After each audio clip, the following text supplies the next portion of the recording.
كو عبد الكريم شيخ موسى قلبي دغح إن wax sharciya oo lagu wareejiyaysan jirin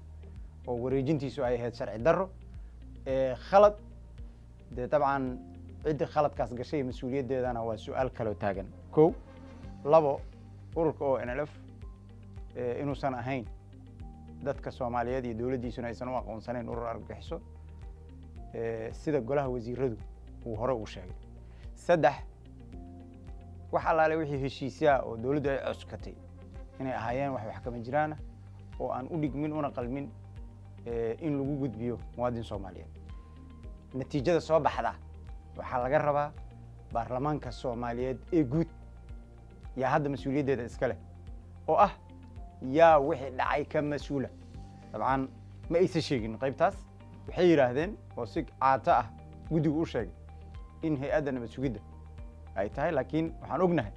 baarlamaanka Soomaaliyeed waddankan wuxuu u doortay madaxweyne loo dhaariyay annagu mas'uuliyad inuu qof Soomaaliyeed siyaadada iyo dastuurka inuu ilaaliyo qofka mas'uuliyadiisa ay tahay waa madaxweynaha dalka ma aha hay'ad nabad sugid ma aha mid booliis ma aha xafiisyo hoose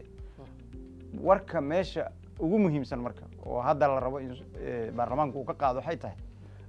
qalbi dhagax in la dhiibo qalad bay ahayd maxaa xiga marka waxa aan maanta ka hadlay marka waxay ahayd maxaa xiga waxa la yiri in hadda kadib laga fiirsado waa fiican tahay dabcan hadda kadib in laga fiirsado laakiin ninba muwaadin Soomaaliyeed baa dib ku dhacay waa la dhiibay gardarra lagu dhiibay waa in la saxo dabcan waxaan rabaa inaan ummadda Soomaaliyeed u sheego haddaatan waa idin sheegay horta number 1 annaga hay'adda nabad sugidda looma dooranin ilaalinta dastuurka dalka arrimaha amniga ay haysaa kow waa qodobka labaad oo runtii de waxa la rabaa guddi saas u dadaalo oo qurux badan shaqadiisa in la sii qurxiyo way waxa inta u sheegay markii qalbi dhagax la soo qabtay kadib talaabooyinka dhacay qof bani aadam lagama dhaadhicin karo madaxda sare warka ma haynin kow horta waxa dhacay in la yiri dawladdu horta markii koowaad qalbi dhagax la soo afduubay wax dukumiinti oo lagu soo xiray ma jirin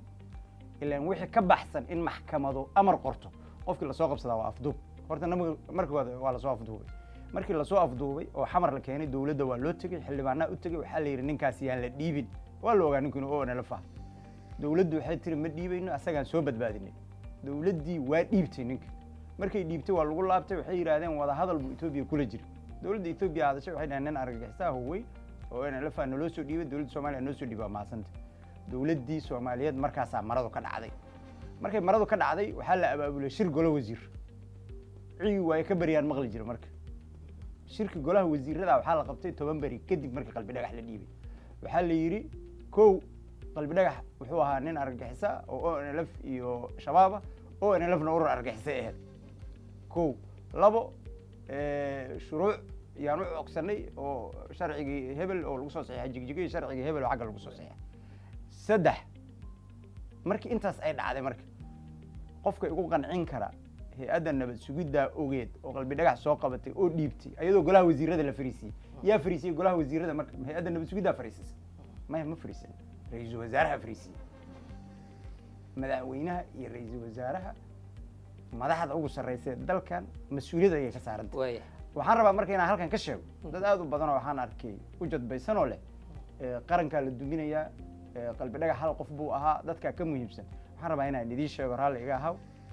arrinta ku saabsan siyaadada dalka ma qaybsanto hal muwaadin